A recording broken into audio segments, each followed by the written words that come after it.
May mga tanawin na maganda lang sa paningin. Pero may ilan na may dalang hiwaga na hindi mo basta makakalimutan. At kung minsan, sa isang lugar na akala mo'y simpleng bukirin lang, may kwento pa lang magbabago ng buhay mo.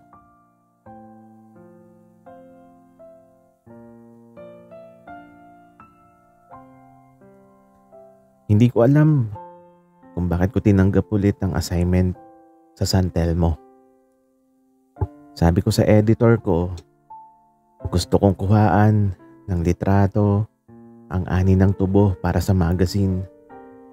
Pero ang totoo, matagal nang may humihila sa akin pabalik dito.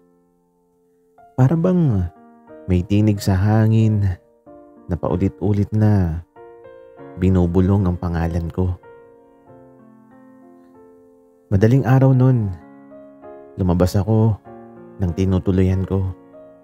Bitbit ang kamera, ang hamog mabigat sa hangin, ang mga dahon ng tubo kumakaway sa hangin na parang may sariling lihim. Tahimik ang paligid, maliban sa banayad na paggaspas. At doon ko siya unang narinig. Isang mababang tinig, kumakanta ng awit na hindi ko alam kung para sa trabaho o para sa kaluluwa. Hinawi ko ang mga dahon ng tubo at doon ko siya nakita. Isang estrangherong parang matagal ko nang kilala. Matangkad, moreno, at sa bawat galaw ng itak, parang may ritmo. Sa ilalim ng sumisikat na araw, kumikintab ang pawis niya. May kakaibang lalim ang mga mata niya. Mata na parang kayang bumasa ng mga isip mo. Kahit hindi ka magsalita. Magandang umaga. Bati ko. Bagya siyang ngumiti. Tapos sabi niya, bihira ako makakita ng taga Maynila na gumigising ng ganito kaaga. Nagpakilala siya at doon ko nalaman na anak siya ng dating may-ari ng lupang tinatamnan ng mga tubo. Pero ngayon, isa na lang siya sa mga nagtatrabaho rito. Hindi niya sinabi kung bakit at ramdam kong masyadong personal ang dahilan para basta tanungin ko. Bago ko umalis, iniabot niya sa akin ng isang tangkay ng tubo. Tikman mo, matamis yan. Pero hindi lahat ng matamis ay ligtas. Sabi niya. Ngumiti ako, pero habang papalayo ako, mabigat yung pakiramdam ko. Parang may binuksan siyang pintuan sa isip ko na hindi ko na kayang isara. At doon nagsimula ang kwento ko tungkol sa lalaki sa tubuhan. Hindi ako mapakali matapos ang unang pagkikita namin ni Alvin. Kung tutuusin, sanay na ako sa mga taong nakikilala ko sa mga biyahe ko, pero siya, iba. Hindi ko alam kung dahil sa paraan niya ng pagtitig o dahil sa mga salitang iniwan niya sa akin. Kinabukasan, bumalik ako sa tubuhan. Sa totoo lang, wala naman talagang magandang eksena para kuhanan ng litrato.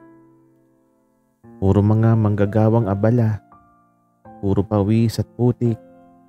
Pero ang totoo, umaasa akong makita ko ulit si Alvin.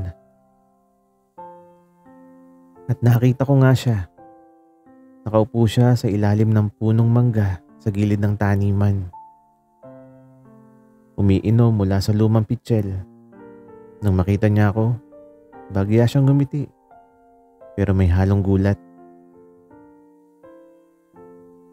bumalik ka pala? Sabi niya. Hindi pa ako tapos sa mga litrato. Palusot ko. Pero sa loob-loob ko, ang totoo, gusto ko lang siya makita.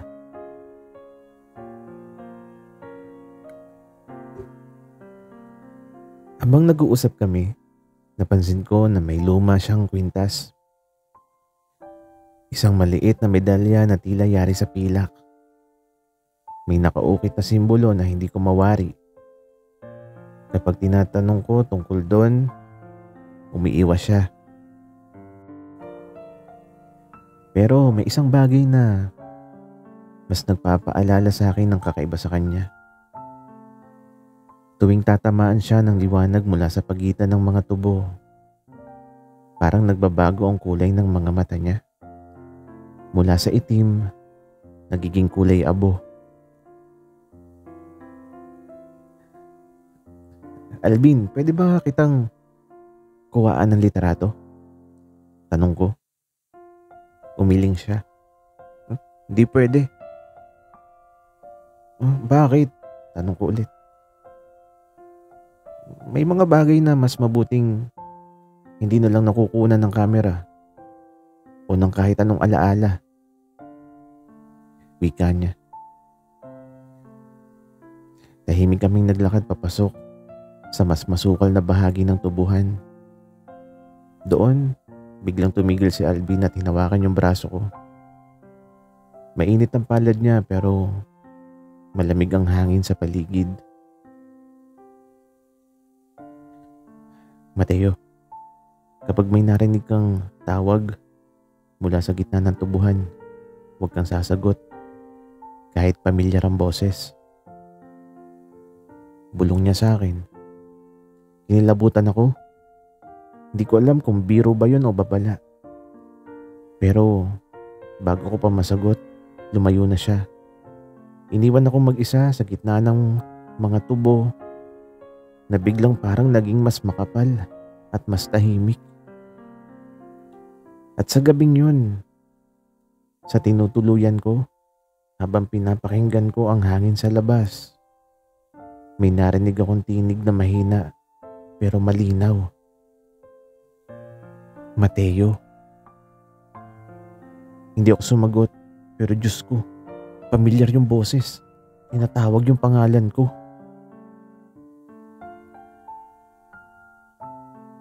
Mula nang marinig ko ang boses na tumatawag sa akin nung gabing yun, hindi na ako mapakali. Kahit anong pilit kong sabihin sa sarili ko na imahinasyon lang yun, iba yung kutob ko. Sa bawat araw na lumilipas, lalo akong hinihila pabalik sa tubuhan. O baka hinihila ko ni Alvin. Pangatlong araw ko na sa baryo nang muli ko siyang makita. Nasa gilid siya ng ilog, naguhugas ng mga kamay na marumi sa putik. Nang mapansin niya ako, ngumiti siya pero hindi gaya ng dati. May bigat sa mga ngiti niya.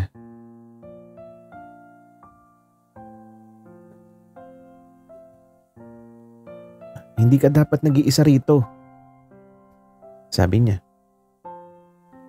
Bakit naman? Tanong ko. Pilit na magaan yung tono. May mga bagay na kapag nakita mo, hindi mo na mabubura sa isip mo, sabi niya.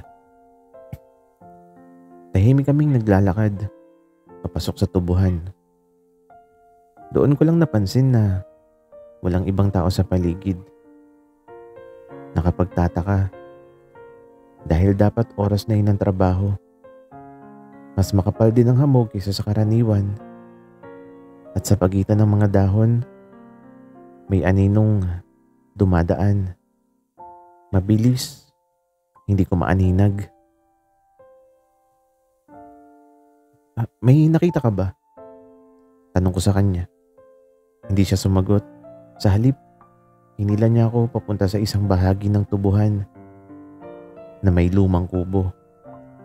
Halos natatakpan ng damo. Dito ka muna.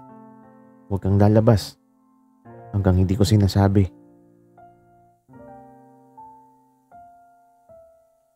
Iniwan niya ako ron. Habang nasa loob ako, pakiramdam ko ay may mga matang nakamasid. At sa labas, mula sa pagitan ng mga tubo, may nakita akong hugis tao. Manipis, mahaba ang katawan, at nakayuko na para bang nakikinig sa tibok ng puso ko. Napapikit ako at sa sandaling yun, narinig ko ulit ang boses.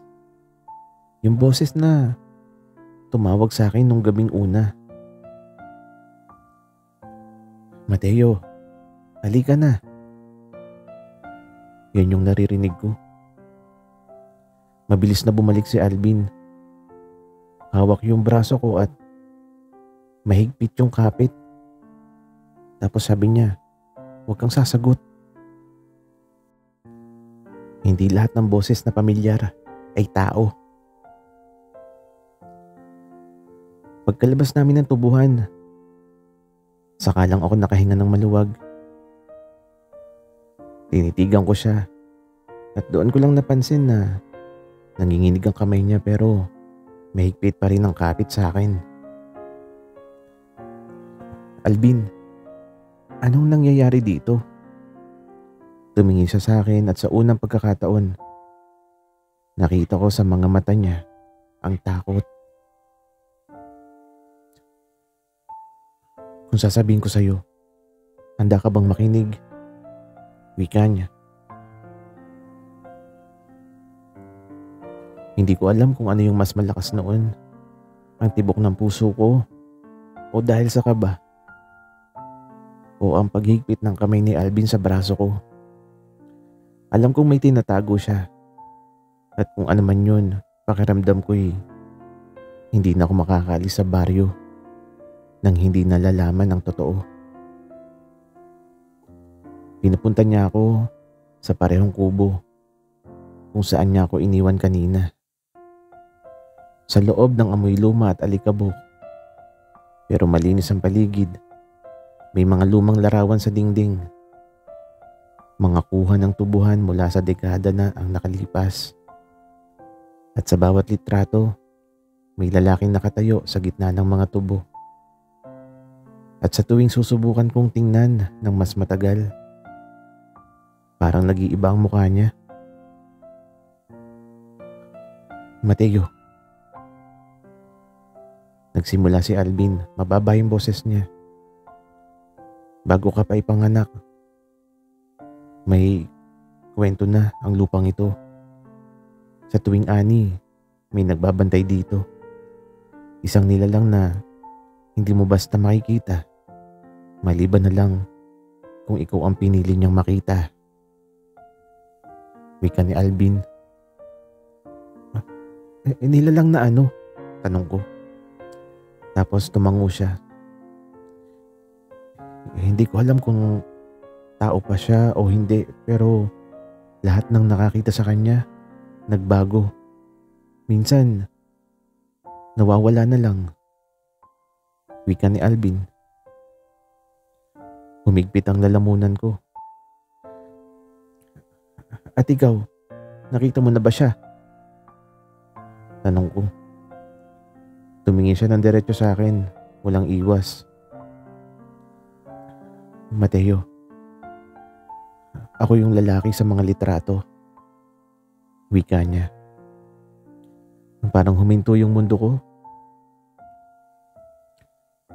"Imposible. Ang mga litratong to, luma na. Baka kamukha mo lang." Wika ako. "Hindi. Ako nga. Hindi ako tumatanda, Mateo. At hindi ito biyaya. Sumpa ito." Wika niya.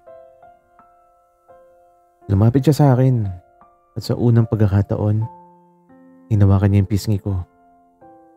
Mainit ang palad niya pero ramdam ko rin yung bigat ng bawat salitang binibitiwan niya.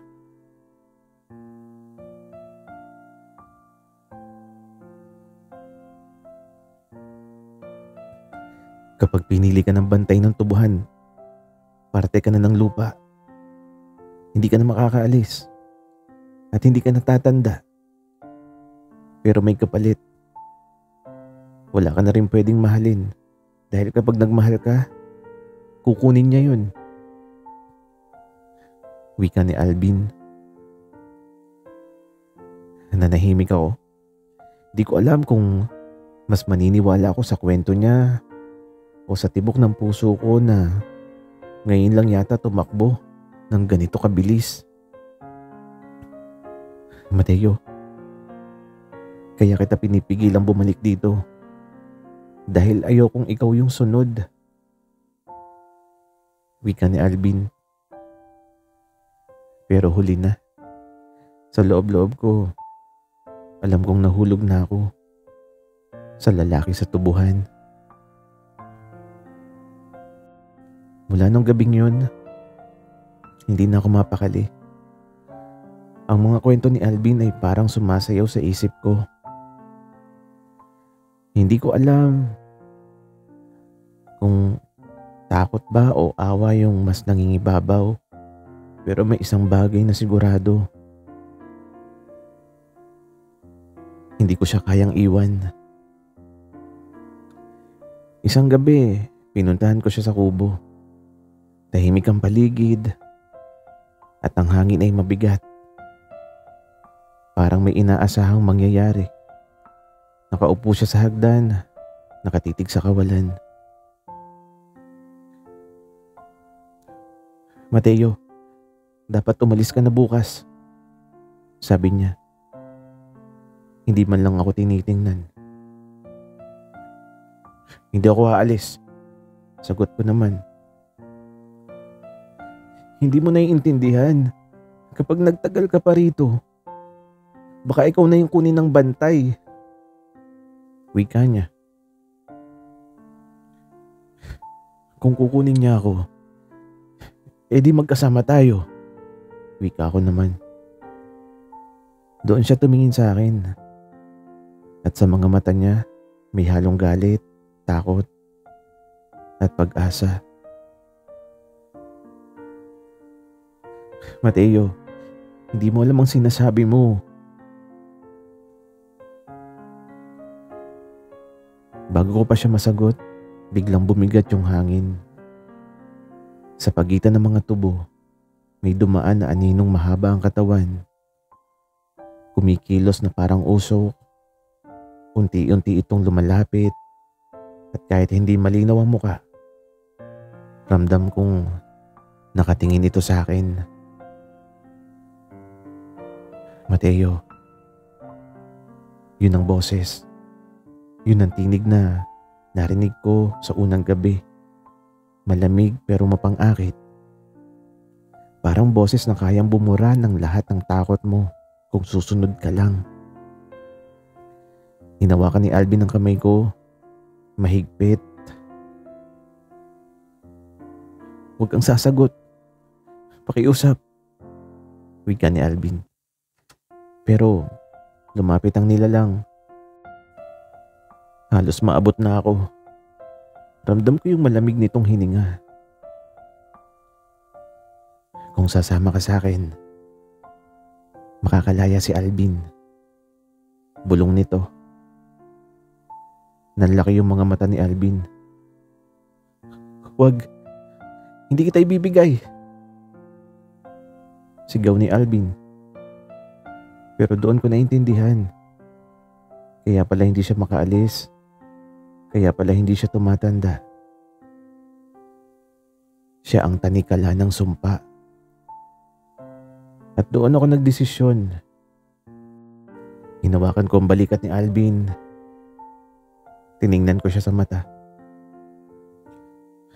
Kung may sumpa man, haharapin natin ang magkasama. Walang aalis. Wika ko. Parang nagalit ang nilalang. Ang hangin ay umikot. Ang mga tubig kumakaluskos na parang may bagyo. Pero sa kabila ng lahat, hindi ko binitiwan si Alvin. Hanggang sa unti-unting naglaho ang anyo nito. Kasabay ng pagbalik ng katahimikan. Humihingal kami pareho. Hinawakan niya yung mukha ko at sa unang pagkakataon, hinalikan niya ako. Mainit, totoo at puno ng pangakong hindi na kami maghihiwalay. Simula noon, nanatili na ako sa San Telmo. Hindi ko alam kung nawala na ba talaga ang bantay o nagbago lang ang anyo ng sumpa. Ang alam ko lang, sa bawat umaga, gigising akong katabi si Alvin sa gitna ng tubuhan na minsan ay naging kulungan niya. Pero ngayon, naging tahanan naming dalawa. May mga sumpa na hindi nababasag ng dasal o ritual, pero may mga puso na kayang tumalo sa kahit anong takot. Sa tubuhan ng San Telmo, natutunan kong minsan ang pinakamalaking hiwaga ay ang pag-ibig na handang manatili kahit saan ka man dalahin ng tadhana. Sana'y nagustuhan niyo ang kwento namin. Paalam.